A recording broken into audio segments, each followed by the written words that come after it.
తాకట్లో ఉన్న మీ బంగారాన్ని విడిపించి ఆ రోజు ఆన్లైన్ రేటుకి కొంటాం. Sharma gold company.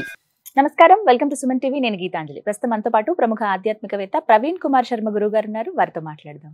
గురుగారు నమస్కారం అండి. నమస్కారం తల్లి. ఎలా ఉన్నారు? బాగున్నాను తల్లి, మీరు ఎలా ఉన్నారు? చాలా బాగున్నాను. తీర్థయాత్రలు చేస్తూ ఉన్నారు. ఇందులో భాగంగా ఎప్పటికీ ఒక మిస్టరీ అని చెప్పాలి. అలాగే అందరూ ఖచ్చితంగా జీవితంలో ఒక్కసారైనా దర్శించుకోవాల్సి ఉన్న, అలాగే దర్శించుకోవాలి అని అనుకునేటువంటి క్షేత్రం కామాఖ్య. ఎంత బాగుంటుందో అంటే ఆ పేరు విన్నప్పుడు కానీ అమ్మ అనే ఇది అనిపిస్తుంది. అక్కడికి వెళ్ళి చెప్తారు చూసారా, అక్కడికి వెళ్ళి వచ్చిన తర్వాత అప్పుడు ఇంకా కుతూహలంగా అనిపిస్తుంది ఏంటి అక్కడ విశేషాలు అని చెప్పి. శక్తిపీఠం, అలాగే అక్కడ వివరాలు తెలియచేయండి. వాళ్ళ కార్యక్రమంలో అవే మాట్లాడుకుందాం.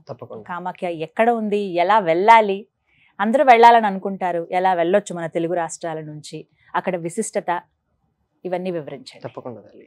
అష్టాదశ శక్తిపీఠాల్లో ఒక శక్తిపీఠం కామాఖ్యలో ఉన్నటువంటి కామాఖ్య మనమంటున్నాం కానీ ఆ ఊరి పేరు గౌహతి. గౌహతి అది అస్సాం రాష్ట్రంలో ఉన్నటువంటి ఒక ప్రదేశంలో.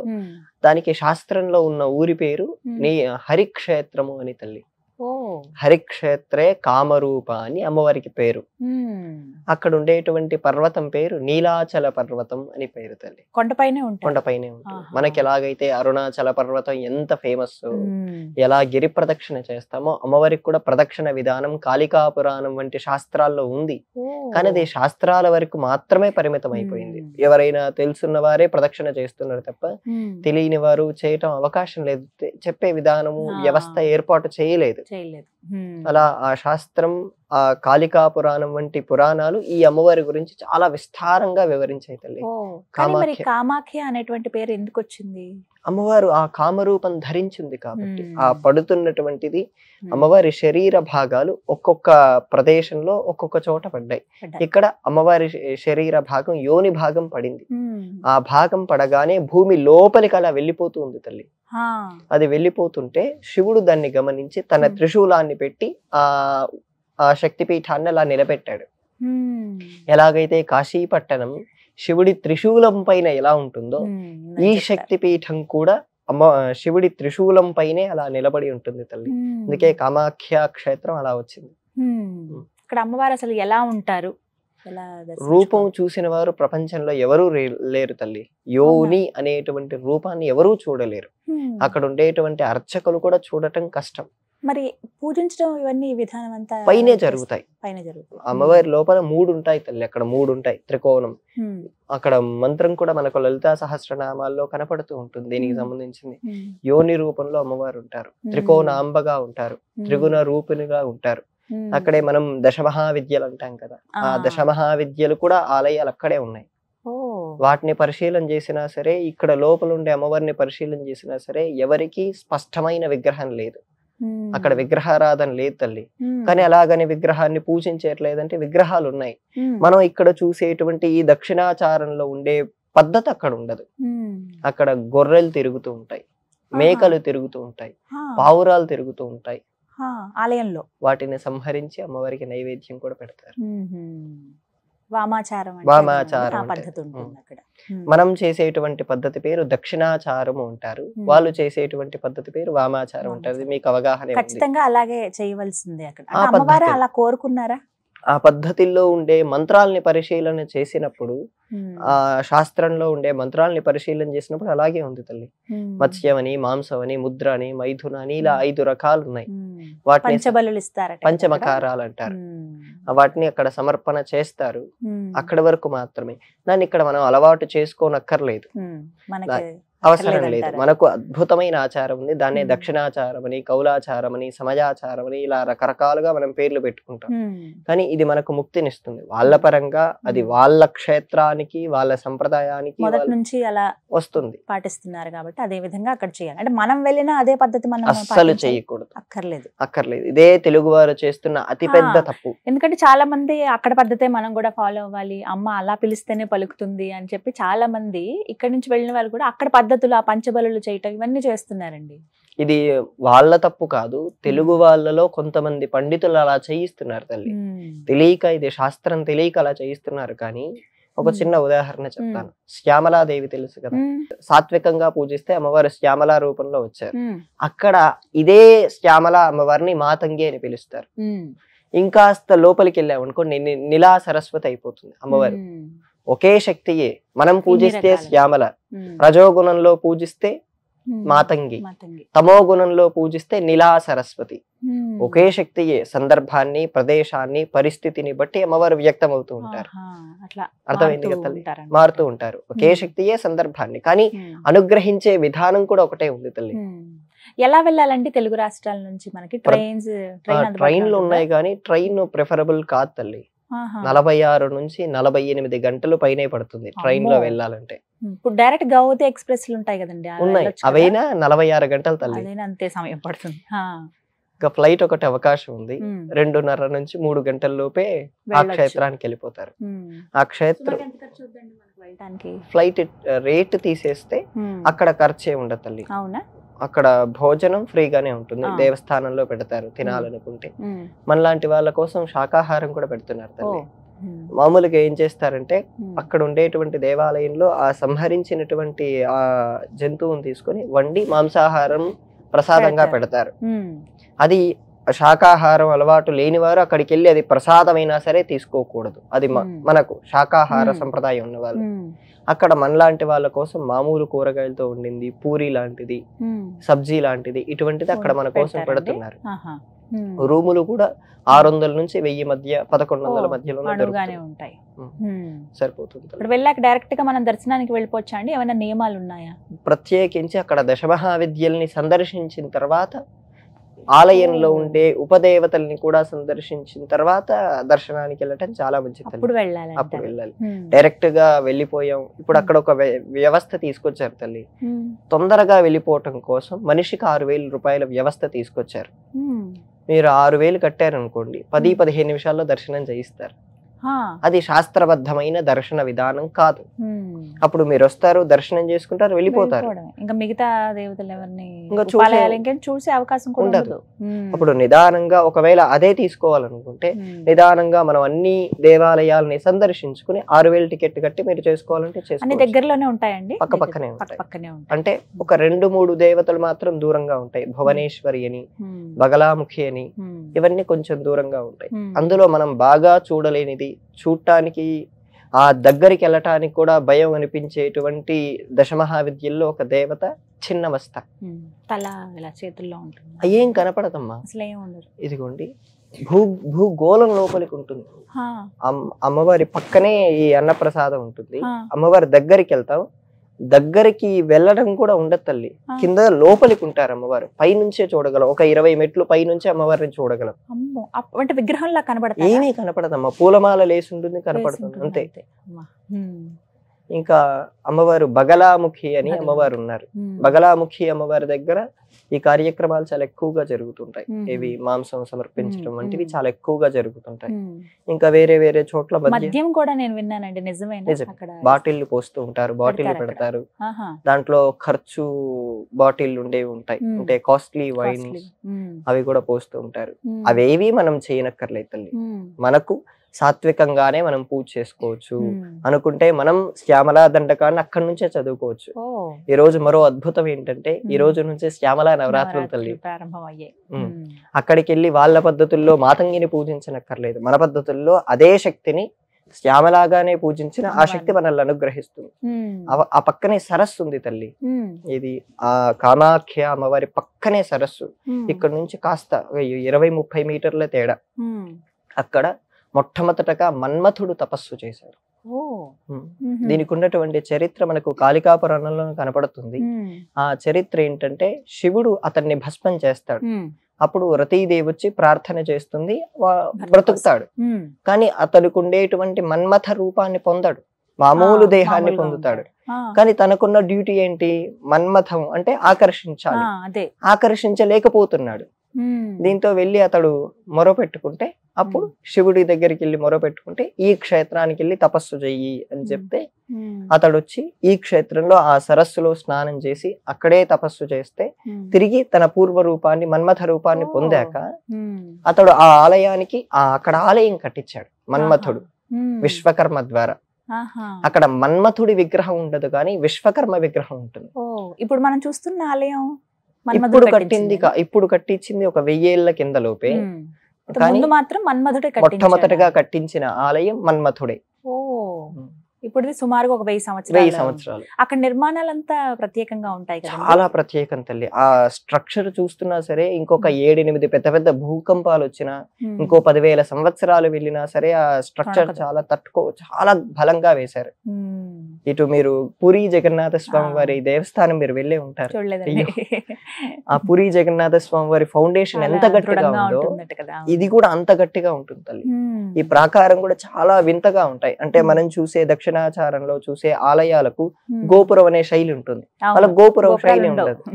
జస్ట్ ఇలా ఉంటుంది అంతే. ఒక పువ్వు ముడుచుకుంటే ఎలా ఉంటుంది అలా ఉంటుంది. దానిపైన విగ్రహాలు ఏమి ఉండవు, జస్ట్ ఒక సర్కిల్ లా ఉంటుంది అంతే. పైన కలశం ఇప్పుడుంటే అమ్మవారి బంగారు కలశాన్ని అంబానీ గారు చేయించారు తల్లి. బంగారు కలశం ఒకటి కనిపిస్తుంది, 5 కేజీల పైన బంగారు పెట్టి చేయించారు. ఇలా అన్ని ప్రత్యేకతలే. అసలు కామాఖ్య వెళితే అమ్మవారిని ఏమని ప్రార్థించాలి, ఎలా ప్రార్థించాలి? మనకు తెలిసిన లలితా సహస్రనామాలే అక్కడ శ్రద్ధగా చదువుకోవచ్చు తల్లి. మనకు తెలిసిన లలితా సహస్రనామాల్లో అమ్మవారికి సంబంధించిన ఒక నామం కూడా ఉంది. యోని ముద్ర త్రిఖండేసి త్రిగుణాంబ త్రికోణగ అనగాద్భుత చారిత్ర వాంఛితార్థ ప్రదాయిని. ఇది అమ్మవారికి సంబంధించిన నామంగా నేను అక్కడ ఉన్నప్పుడు నాకు అర్థమైంది. దానికంటే ముందు కూడా ఒక నామం ఉంది, దశముద్ర సమారాధ్య త్రిపుర శ్రీవశంకరి అనే ఒక, ఇవన్నీ కూడా అమ్మవారికి సంబంధించిన నామాలే, మనకు తెలిసిన నామాలే, మనం రోజు పూజ చేసుకునే నామాలే. అక్కడికి వెళ్ళి ఎక్కువ సేపు చేయటం ద్వారా ఇక్కడ చేసేటువంటి దానికంటే ఎక్కువ ఫలితం వస్తుంది తల్లి. మనం ఇంట్లో చేస్తే 100కు 100 సార్లే ఫలితం, గోశాలలో చేస్తే 100కు 10 సార్లు, గుళ్ళో చేస్తే 100కు దానికి ఇంకో 10 రెట్లు ఎక్కువ. ఇటువంటి సిద్ధ క్షేత్రాలు యోగ క్షేత్రాలకు వెళ్తే 100కు 1,00,000 రెట్లు ఎక్కువ వస్తుందమ్మా ఫలితం. అందుకోసమే సాధకులు ఎవరైనా ఉంటే వారు పూర్ణ స్థితికి వచ్చినప్పుడు అటువంటి క్షేత్రాలకు వెళ్లి సాధన చేయడం జరుగుతుంది. చాలా మంది అక్కడ ఉంటారు కదండి, సాధనలో ఉండి కొన్ని నెలల పాటు అక్కడ సాధన చేసేవాళ్ళు, తెలుగు వారు కూడా నాకు కనపడ్డారు. మీరు అక్కడ ప్రత్యేకంగా గమనించింది ఏంటి? నేను ప్రత్యేకంగా కొత్త క్షేత్రాన్ని గమనించాను. ఇది నాది 2వసారి వెళ్ళటం. మొదటిసారి అష్టాదశ శక్తి పీఠాలు చేస్తున్నప్పుడు అప్పుడు వెళ్ళాను, అప్పుడు అయిపోయింది. ఇప్పుడు 2వసారి వెళ్ళటం. 2వసారి వెళ్తున్నప్పుడు ఏంటంటే అక్కడికి దగ్గరలోనే భువనేశ్వరి అనే అమ్మవారు ఉంటుంది, దశమహావిద్యల్లో ఒకరు. ఈ భువనేశ్వరి నుంచి కిందికి వస్తే ఒక కొంచెం కోటి శివలింగ అంటారు. అది శివుడు ఒక గుహలో వ్యక్తం అయ్యాడు. ఆ గుహలో చాలా బండరాళ్ళు ఉంటాయి, వెళ్ళటానికి కూడా ఇలా గుహలో నుంచే వెళ్ళాలి. ఆ శివుడికి ఎవరైనా వెళ్ళి అభిషేకం చేసుకోవచ్చు స్వయంగా. ఆ శివుడు ఉంటారు. అదైపోయాక గణపతి అక్కడ స్వయం వ్యక్తంగా ఉంటారు, సింధూర గణపతి. అక్కడ నుంచి కొంచెం కిందికి వస్తే 557 మెట్లు దిగితే తల్లి సిద్ధి గణపతి అని మందిరం కనపడుతుంది. అక్కడ నెట్వర్క్ ఉంటుంది, ఫోన్ ప్యూర్ సైలెంట్. అంటే అక్కడే చూసాను నేను, ఎవరు ఉండరు. ఆలయానికి సుమారుగా ఎంత దూరంలో ఉండొచ్చు కామాఖ్య అమ్మవారి ఆలయానికి? ఒక బహుశా 1/2 కిలోమీటరు కిలోమీటర్ అంతా నడవడమే తల్లి, ఏముండదు. కానీ మెట్లు దిగాలి 500 పైన. ఎక్కేటప్పుడు మాత్రం చాలా కష్టం అవుతుంది. మెట్లు కూడా బానే ఉంటాయి. అక్కడ మాత్రం నాకు సిద్ధి గణపతి అనే పదం దగ్గరే నేను గణపతి అథర్వణ శీర్షం అని ఒకటి ఉంది, అథర్వణ వేదంలో ఉంటుంది. ఆ అథర్వణ శీర్షాన్ని చాలా సార్లు అక్కడే పఠనం చేశాను. నాకు ఆ క్షేత్రం అంతా గణపతి, మళ్ళీ ఫోటోలు ఎవరు ఒక ఆయనే ఉంటారు బైరాగి, అతను కేవలం ఆ గుడిని చూసుకుంటూ ఉంటారు. గణపతి మొత్తం రక్త సింధూరం పూసుంటారు గణపతికి మొత్తం. ఇది నార్త్ లో ఉండే అన్ని దేవాలయాలకు సాధారణ వరకు సింధూర గణపతులు ఎక్కువ కనిపిస్తారు కదండి. అది కూడా శాస్త్ర ప్రమాణమే తల్లి, మన ప్రాంతాల్లో ఉండదు. కానీ నేను విన్నానండి, అసలు గణపతి అలా సింధూరంలో ఉంటారు అని విన్నాను. సింధురాసురుడు అనే రాక్షసుడు ఉండేవాడు, ఇది గణేష పురాణంలో వస్తుంది. అతడు ప్రజల్ని ఇబ్బంది పెడుతుంటే గణపతి వెళ్లి బాల రూపంలో వెళ్లి సింధురాసురుని సంహరింపజేసి శరీరానికి పూసుకున్నాడు. అతన్ని ఇలా నలిపేసి ఇలా చేతికి పూసుకొని ఇలా పూసుకున్నాడు. అప్పటి నుంచి సింధూరం శాస్త్రంలో చెప్పబడింది, పురాణంలో విధానం ఉంది. మొత్తంగా కామాఖ్య వెళ్తే సుమారుగా అన్ని మనం చూడొచ్చు. చాలా మంది ఏంటంటే గురువు గారు, అంటే ఎక్కడ సమస్య వస్తుందంటే ట్రావెలింగ్ వాళ్ళతో వెళ్ళటము, ట్రావెల్స్ వాళ్ళు, లేకపోతే ఒక 4-5 దేవాలయాలు ఒకేసారి పెట్టేసుకుంటాం. అప్పుడు ఏమవుతుందంటే సుమారుగా వీటికి ఇంతే సమయం ఇంతే హడావిడిగా దర్శనం చేసుకుని వెళ్ళిపోతాం. అలా కాకుండా ఒక రోజు కేటాయించి పూర్తిగా చూస్తే చాలా బాగుంటుంది. నాకు 2 రోజులు పట్టిందమ్మా. 2 రోజులు పట్టిందా? నేను ఉన్నది 4 రోజులు అయితే నాకు 2 రోజులు పట్టింది పూర్తిగా చూడటానికి. ఇంకా అప్పటికే 2-3 క్షేత్రాలు మిగిలిపోతే 3వ రోజు చూశాను. అంటే పూర్తిగా నేను చూస్తున్న విధానం స్ట్రక్చర్ ని కూడా పరిశీలన చేస్తాను. ఆ స్ట్రక్చర్ కి శాస్త్రంలో ఎటువంటి ఆధారాలు ఉన్నాయో కూడా పరిశీలన చేస్తాను. అక్కడికి వెళ్తున్నప్పుడు ఏంటంటే మన శాస్త్రాలు అంటే దక్షిణాచారంలో ఉండే విషయాలు కొంచెం తక్కువగానే అర్థమవుతాయి. రుద్రయామల తంత్రం అని కొన్ని గ్రంథాలు ఉన్నాయి. దాంట్లో 16 పటాలని ఉంటాయి. 16 పటాలు ఒక్కొక్క రకమైన సబ్జెక్టే. అందులో శివుడు అమ్మవారికి చెప్తాడు. ఆ క్షేత్రం గురించి అందులో వివరణలు ఉంటాయి. కాళికా పురాణం అని వివరణలు ఉంటాయి, దేవీ పురాణం అని, ఇలా వీటన్నిటినీ పరిశీలన చేస్తూ అందులో చెప్పబడినటువంటి పురాణానికి అక్కడ పెట్టినటువంటి విగ్రహానికి ఏంటి మూలం ఏంటి అనేది నేను వెతుక్కుంటూ వెళ్ళడానికి నాకు 3 రోజులు పట్టింది. అంత పరిశీలన అంటే లోతుకు వెళ్ళాలి కదమ్మా. పైన చూస్తే ఎవరికైనా అది ఒక మామూలు క్షేత్రం అనిపిస్తుంది. అక్కడ ఈ నీలాచల పర్వత ప్రదక్షిణ అనే ప్రదక్షిణ చాలా గొప్ప తల్లి.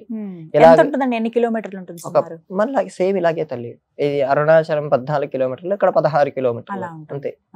అక్కడ కూడా చాలా ప్రాచీనమైన ప్రదక్షిణ విధానం ఉంది. దాన్ని ఇప్పటికీ ఎవరూ చేయలేదు. ఇంకా తెలుగు ప్రాంతాల నుంచి కొంతమందే వెళ్ళారు, కొంతమంది దాన్ని తెలిసిన వారు చేశారు. చాలా తక్కువగానే ఉంటుంది. ప్రాచీన కామాఖ్య మందిరం కూడా ఉందంటారు. అది నేను పరిశీలన చేయలేదు, నాకు సమయం లేక.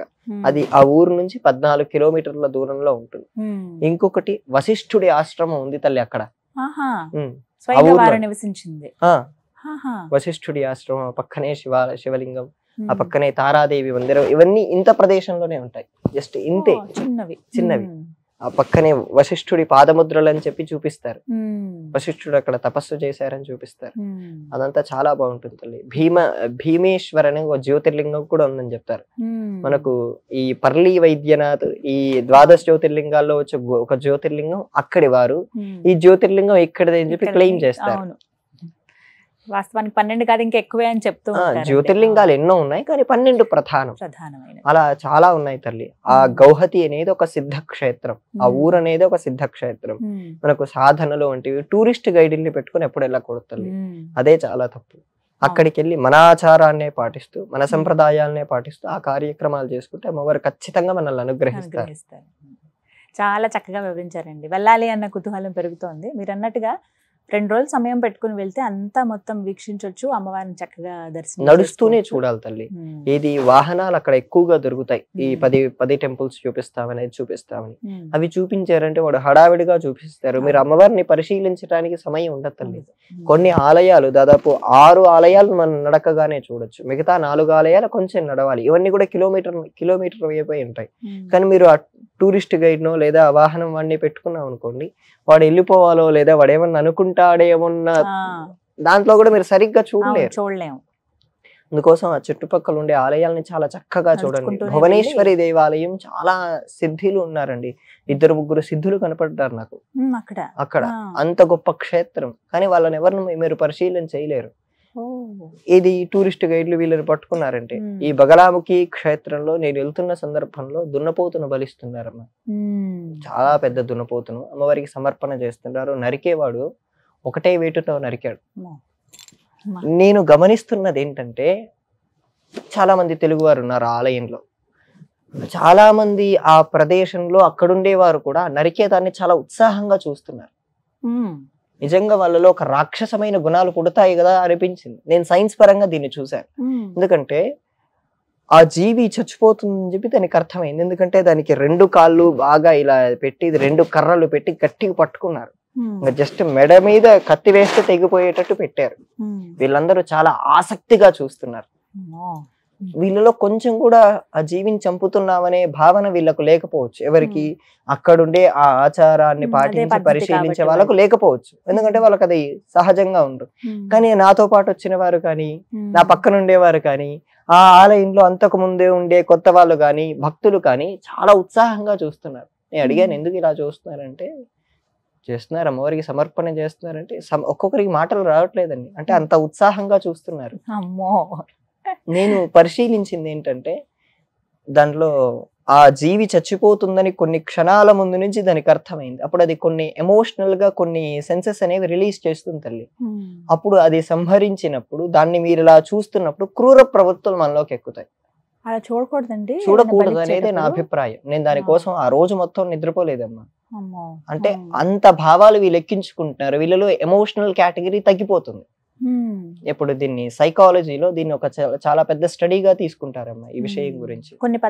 కొన్ని ఆచారాల్లో అంటే కొన్ని దేవాలయాల్లో తెల్లవారుజామున ఎవ్వరు లేని సమయంలో ఇలా బలులు ఇస్తారండి. నేను కొన్ని గమనించాను కొన్ని అమ్మవారి ఆలయాల్లో, ప్రధానంగా గ్రామదేవతలు వారికి బలిచ్చేటప్పుడు ఉదయం తెల్లవారుజామున బ్రాహ్మీ ముహూర్తం ఇంకా 3:30, 2:30 ఆ టైంలో, అంటే అసలు ఇంకా మామూలు భక్తులు కానీ ఎవ్వరు ఉండరు, ఇంకా అయ్యగారు కూడా ఉండరు కొన్ని సార్లు. ఆ ఆచారం ఎవరైతే చేస్తారో ఆ పద్ధతి ఫస్ట్ నుంచి అంటే వంశపారంపర్యంగా వస్తారు చూసారా, ఆ కుటుంబం మాత్రం అమ్మవారు మాత్రమే ఉంటారు.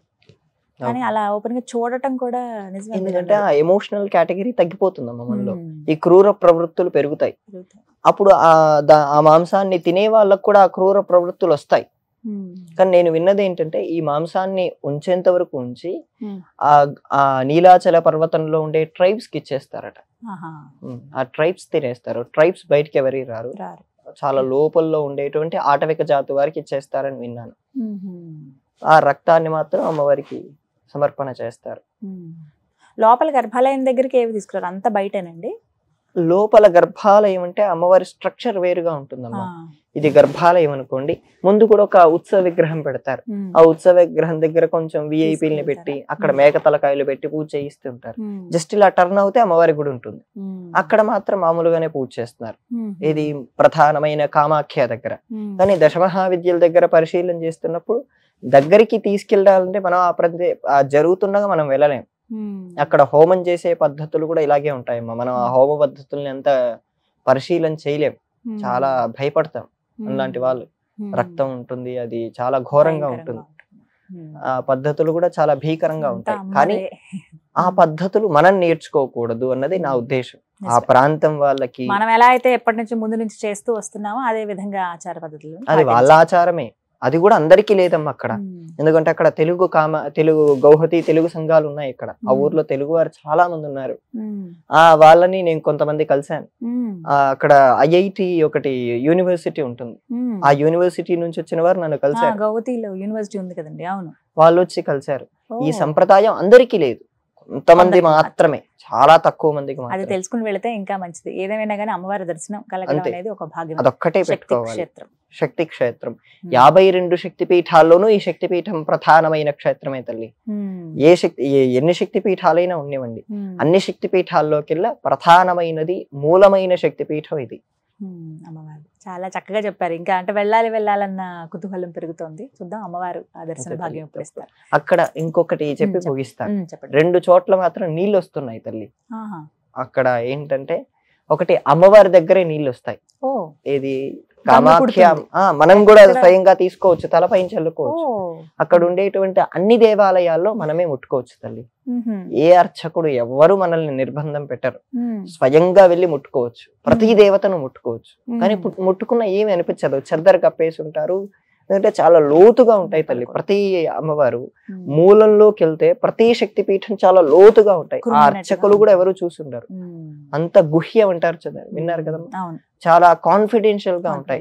ఎందుకంటే కొన్ని కోట్ల సంవత్సరాలుగా గుప్తంగా, అతను నాకు గుర్తురాలేదు, కొన్ని కోట్ల సంవత్సరాలుగా ఆ శక్తి పీఠం అలా ఉంది.